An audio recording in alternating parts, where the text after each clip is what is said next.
nggak percaya kamu, aku yang lihat. Kalau kamu ibumu nggak mungkin melakukan. Apa kamu nggak ngasih tahu ke cucumu ini kalau dia dilarang naik ke gunung ini? Kalau dia ini Cing, lari. Bukan orang, kata dia gitu. Apa sih lu, orang lagi ngobrol, ditarik. Nampan bulat itu pakai kerudung, Bang. Kerudungan, mukanya gosong gitu, matanya putih, ngeliatin ke gua.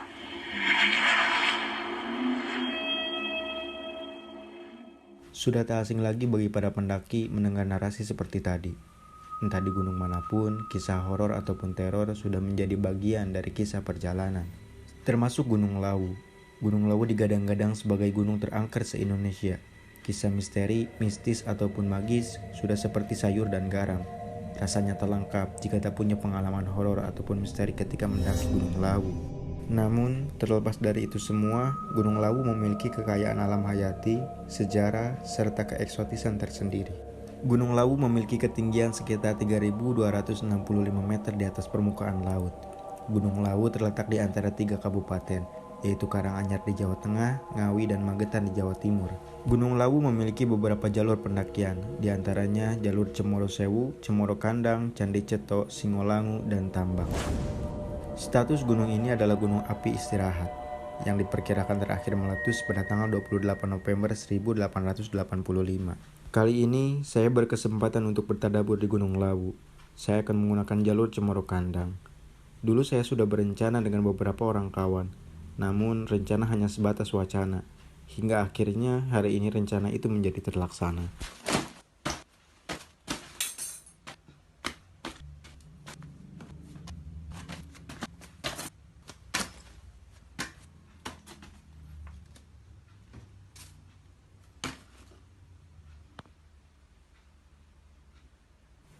Dan pada pendakian kali ini, saya akan mendaki dengan jumlah peserta sekitar 12 orang dari daerah yang berbeda-beda. Kami semua dipertemukan oleh kawan dari Bandung. Pendakian kali ini akan kami lakukan pada hari Sabtu tanggal 11 Januari 2025. Dan kami semua sepakat akan menggunakan jalur Cemoro Kandang karena sekalian saja kita mengeksplor Kawah Chandra di Muka, yang masih satu kawasan di kawasan Gunung Lawu via Cemoro Kandang. 10 Januari 2025, pukul 13.44 saya beranjak dari rumah menuju stasiun Cianjur untuk segera menuju stasiun Cipatat. Ada beberapa alasan mengapa saya memilih menggunakan kereta api, salah satunya dalam hal efisiensi waktu. Setibanya di stasiun Cipatat, saya lanjut menggunakan angkutan umum menuju stasiun Padalarang. Mungkin dari kalian bertanya, kok harus naik angkot untuk menuju ke stasiun lagi? Kenapa nggak langsung saja? Pertanyaan itu sangat wajar sekali ditanyakan, karena itu juga menjadi pertanyaan saya waktu belum mengetahuinya. Sedikit informasi, jalur kereta api dari Cipatat ke Padalarang sudah tidak aktif karena tidak layak. Jadi alternatif yang paling mudah dengan menggunakan angkutan umum. Sesampainya saya di stasiun Padalarang, saya menunggu beberapa saat untuk menunggu kedatangan kereta api komuter lain Bandung Raya yang akan membawa saya menuju ke stasiun Bandung. Setelah beberapa saat menunggu, akhirnya pada pukul 15.30 kereta pun tiba. Dan saya segera melakukan boarding dan langsung masuk ke kereta. Hari itu tak terlalu banyak penumpang, sehingga saya masih bisa duduk dengan nyaman. Sampai di stasiun Bandung, saya langsung memesan ojek online untuk membawa saya menuju titik kumpul yang sudah disepakati sejak awal, yaitu gerbang tol Muhammad Toha. Saya tiba di gerbang tol Muhammad Hatta sekitar pukul 17.00 dan langsung disambut dengan hujan yang cukup deras. Saya mampir di salah satu warung untuk sekedar meneduh sembari menunggu beberapa kawan dari Jakarta. Setelah semuanya berkumpul, kami tak buang waktu. Pukul 18.00 kami semua langsung beranjak dari kota Bandung menuju ke kota Garut dan Tasikmalaya terlebih dahulu, karena ada beberapa orang kawan yang akan kami jemput di sana.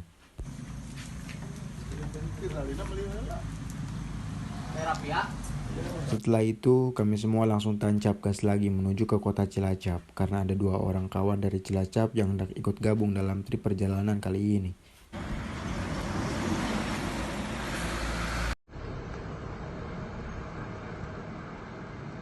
Setelah semuanya lengkap, kami melanjutkan perjalanan. Malam itu kami semua tertidur karena untuk menjaga stamina dan kondisi tubuh kami. Hingga akhirnya kami semua terbangun saat mobil berhenti di salah satu SPBU Kota Kebumen.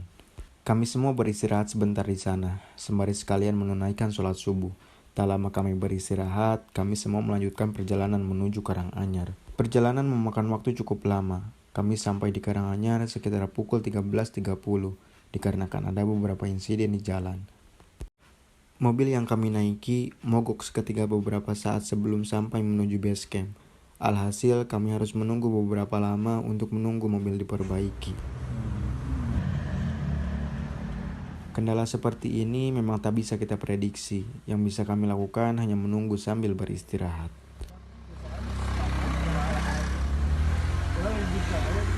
Sesampainya kami di base camp, kami semua tak mau buang waktu. Kami semua segera bersiap-siap mengemas semua perlengkapan yang akan kami bawa dalam pendakian. Pukul 15.30, kami semua langsung berkumpul dan berdoa bersama. Lawu, bismillah.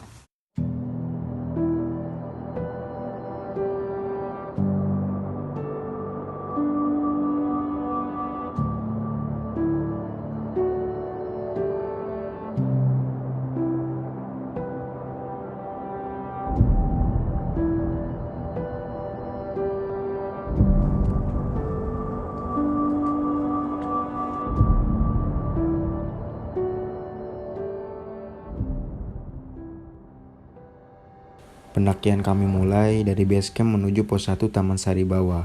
Estimasi sekitar 60 menit dengan trek yang cukup landai dan vegetasi yang tertutup, membuat kami tak begitu kesulitan dalam berjalan.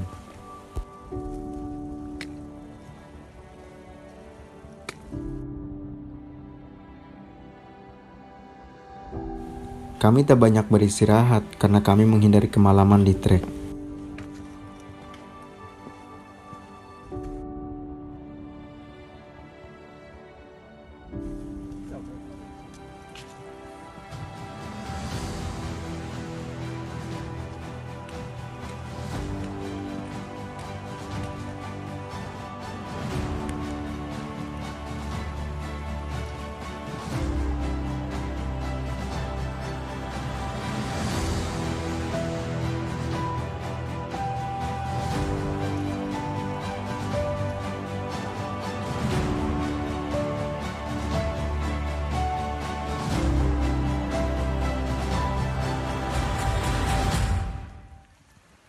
Sampai pos 1 kami hanya singgah sebentar dan memakai jas hujan karena hujan sudah mulai turun.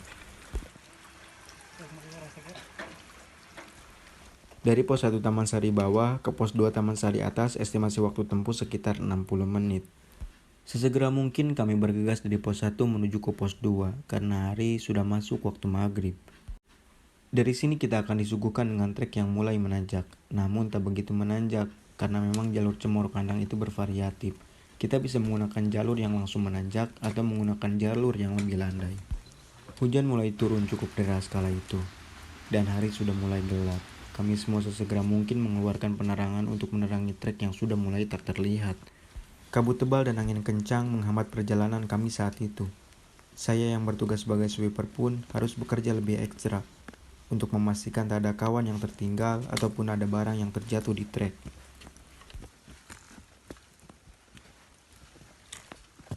Di tengah perjalanan, akhirnya kami memutuskan untuk membagi menjadi 2 tim, yang mana satu tim akan berjalan terlebih dahulu untuk segera memasang tenda di pos 3, karena pada saat itu kondisi sudah mulai tidak kondusif. Beberapa orang kawan terkendala dari segi stamina, yang mana itu akan cukup menguras banyak waktu untuk menempuh estimasi yang sudah direncanakan dari awal. Dan kali ini saya diamanahkan kembali untuk menjadi sweeper dan menemani kawan-kawan yang akan berjalan lebih lambat. Dalam kondisi seperti itu, saya dituntut lebih hati-hati. Selain memastikan tidak ada kawan yang tertinggal, saya juga harus memastikan kondisi tubuh saya tetap optimal. Kami terus berjalan menyusuri waktu. Dalam trek yang membuat tubuh sedikit kaku, hujan terus turun dan angin turut menuntun. Kabut tebal menyelimuti perjalanan kami, membuat kami harus ekstra hati-hati. Langkah demi langkah kami tapaki, jarak demi jarak kami susuri. Hingga akhirnya, tak lama tim yang berjalan lebih dulu sudah terlihat menunggu kedatangan kami semua. Kami tiba di pos 2 cukup lumayan lama, dengan segala kendala yang kami hadapi saat itu. Kami semua berunding kala itu, untuk kembali melanjutkan perjalanan atau bermalam di pos 2. Akhirnya setelah kami berdiskusi, kami semua sepakat memutuskan untuk bermalam di pos 2, karena kami tak ingin mengambil resiko. Kondisi saat itu memang tak memungkinkan kami untuk melanjutkan perjalanan. Beberapa orang kawan sudah mengeluhkan kondisi tubuhnya yang mulai tak prima. Daripada kami harus membuat resiko yang entah kami bisa atau tidak untuk menanggungnya, akhirnya kami menyepakati untuk beristirahat dan mendirikan tenda di pos 2. Setelah tenda sudah terpasang, kami segera menyiapkan makan malam. Kami memasak di dalam shelter yang ada di pos 2. Setelah semuanya selesai, kami makan bersama dan berbagi cerita dengan canda dan tawa.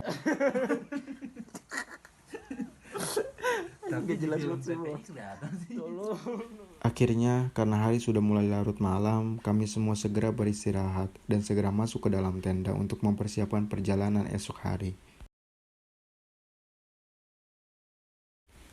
Malam itu sangat syahdu. Angin bertiup merangsak masuk ke dalam bulu kuduk. Keheningan semakin padat seiring berputarnya waktu. Saat itu, saya kesulitan untuk tertidur. Pikiran saya kalut, rasa takut membalut. Entah apa yang saya cemaskan saat itu, saya pun tak tahu. Ketika semua orang sudah lelap tertidur, saya hanya gaduh dengan isi pikiran yang tak kunjung teduh.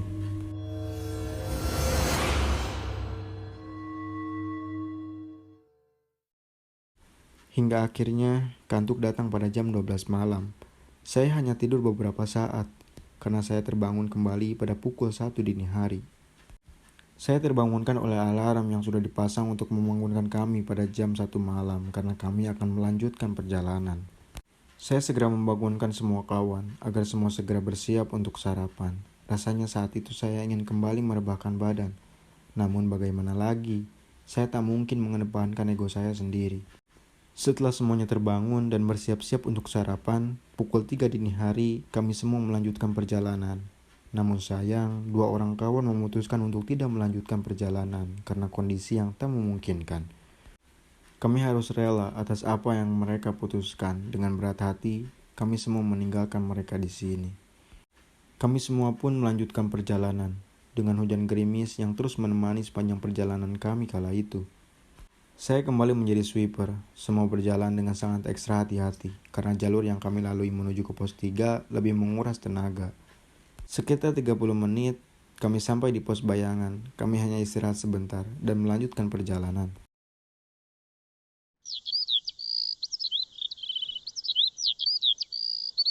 Hingga waktu sudah menunjukkan pukul 6 pagi, matahari tak terlihat bersinar. Hanya ada cahaya dari bayang-bayang kabut yang tebal. Hujan semakin deras, memaksa kami untuk terus berjalan agar terhindar dari kedinginan. Dalam kondisi seperti itu, bukan pilihan yang tepat jika harus berdiam diri. Kita harus terus melangkah, walaupun dengan terengah-engah.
Estimasi waktu dari pos 2 Taman Sari Atas ke pos 3 Pengi sekitar 90 menit.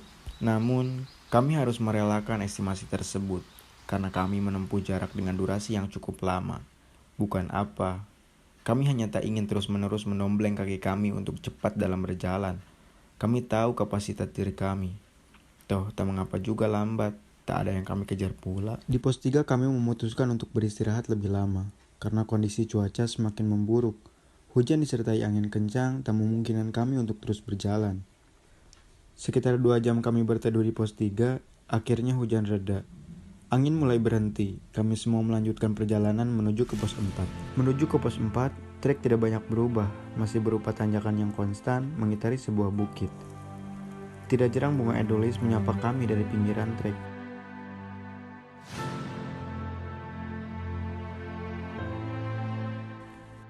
Di tengah perjalanan, kami menemukan Sendang Panguripan, sebuah mata air yang sangat jernih dan menyegarkan, yang dianggap keramat oleh sebagian masyarakat lereng Gunung Lawu. Sesampainya di pos 4, kami berteduh di shelter, karena sesaat kami sampai di pos 4, badai menerjang. Namun tak berangsur lama, badai berlalu. Kami melanjutkan perjalanan menuju ke pos 5.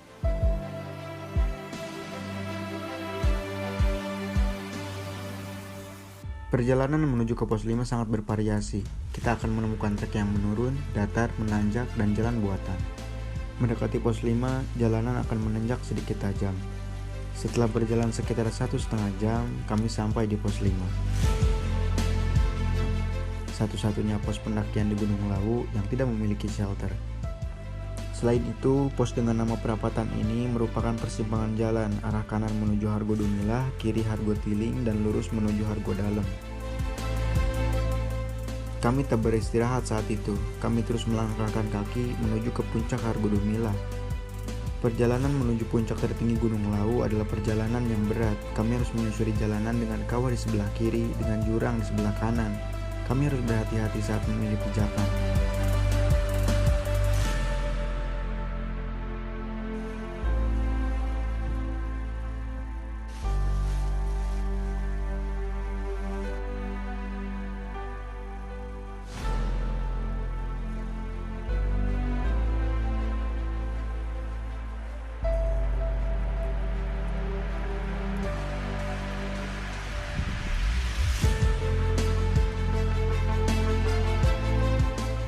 Sekitar 40 menit, kami sampailah di puncak Hargo Dumilah. Rasa kagum, senang, haru tercampur aduk rasanya saat itu.